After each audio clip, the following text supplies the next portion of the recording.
Mike at westendmotorsports.com here with the explainer portion of our tab performance BAM stick videos. Specifically, this one's going to be going over the zombie baffles being installed in the bike. If you have any questions or want some background information, we did do a quick explainer video where we went over a couple of different things, some important stuff to look at. So check back on that one. That's the last video that we uploaded before this one. So we got here, this is our stock bike. This is what we're looking at to begin with. So you can see that we've got up here, this is your typical dyno chart. There's two different runs. One's blue, one's red. This is all the same stuff, right? So this is my bike stock before aftermarket headers, intake, cam, and proper tuning, right? So this is where we're at. And you can see that we've got, our max numbers are up here overall. And then you can see somewhere down here, because this is a little bit different than what we've been using. The max numbers are here again, and they're giving you all kinds of details. Not as many details as we're giving you on the dyno sheets that we're doing with Dave over at JD's. We tell you, really straightforward, all the information that you need to know, what's on the bike as far as intake, tuner, headers, the slip-ons that we're running, the cam that we've got installed, everything's right there. But also really nice thing about his dyno sheets is you can see max power, so that would be torque or even horsepower, and exactly where it's coming in the RPM range. So that being said, so here's your stock bike, right? So let's just take a quick look. The things that we're always keeping in mind here is these max numbers, but not just the max numbers. You also want to look at the power curve, right? Because this primarily is what you're going to feel. You're spending most of your time below this RPM range, right? Because your RPMs are down here. Okay, and then here's the power numbers, right? So, listen, some guys riding these upper RPMs all the time, but most of you are shifting somewhere in this area most often. Okay, so if your power is coming in after this stuff, then you're not really using it, right? You're not getting effective power out of the modifications that you're adding, and you're kind of wasting your money because most of your time is going to be spent in this area right here. So here's a stock bike. I mean, this is great performance for a stock bike. You can see that our power here is real wiggly, right? So that's an indicator of the way the stock bike was set up and not a perfect tune, right? And then when we're going to go back down to Dave's tune here.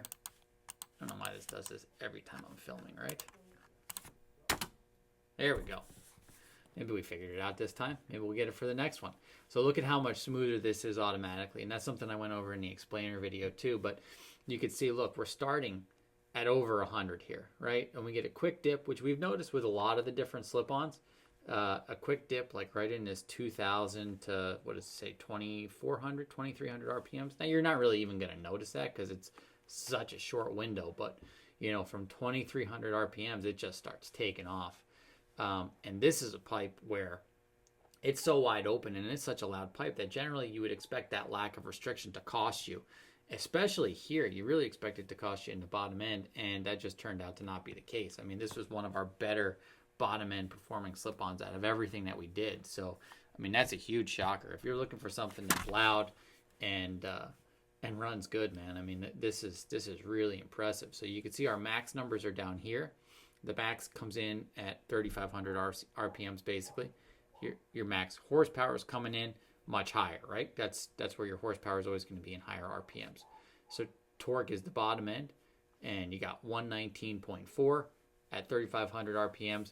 But the important thing is, look, this is, like we said, you're spending most of your time riding here. So up after 4,500 is where it's going to drop below 110 foot-pounds. The rest of the time, you're up above 110 foot-pounds.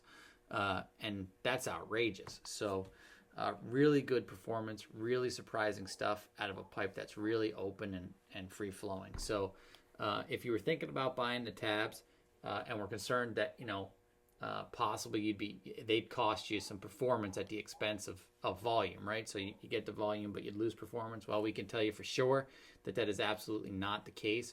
Matter of fact, we're going to compare it to, real quick here, I've got a 2-into-1 that we ran. This is a Vance & Hines Pro pipe. Now you can see the difference in the 2-into-1 is going to give you this early performance and this early torque and it's going to keep, but this actually drops down and doesn't have that peak in the mid-range like the tabs have. So while this is giving you better early bottom end, it's actually costing you in the mid-range. So we could say that, you know, a 2 into 1 into 2 header with these tab slip-ons is going to perform really well overall. Like, this is a really nice performance curve, tons of power in the mid-range, and it's not costing you in the bottom end. I mean, you're still over 100 foot-pounds the whole way. And there's other slip-ons that we have that aren't going to do that. So just, you know, in summary, like I said, if you're thinking about getting them and because of the volume, but we're concerned that it might cost you in horsepower, well, we can, or horsepower and performance in general, we can tell you for sure that's not going to be the case. So that's it for this one, guys. If you have any questions, give us a call. Phone number is 1-800-520-8525. You can email us info@westendmotorsports.com. Also, if you notice, we got JD's information up here. This is his phone number. His name's Dave. Everybody around here calls him Dyno Dave. He earned that name for sure. The guy's he's a master, man. He's a wizard. So if you're in the area, now we are, he's in Nazareth, Pennsylvania. So, I mean, he's not far from New York area, Philadelphia. He's got guys coming from all over the place, from as far as Canada, as far as I know. And he's, you know, one of the premium dyno tuners in the Mid-Atlantic. So if you're looking to have somebody, you know, if you want to get parts from us, we can arrange to get him up to Dave. He'll do the install for you. He's a master mechanic and get you tuned in a manner that's just not able to find in most places in this country. So not everybody wants to do that, but we are throwing it out there. For some people, it's worth an hour and a half or a couple hour trip to get that bike dynoed, tuned in and get it right, and then you know what you got going forward. So, all right, guys, that's it for this one. Thank you again. If you have any questions, give us a call or shoot us an email.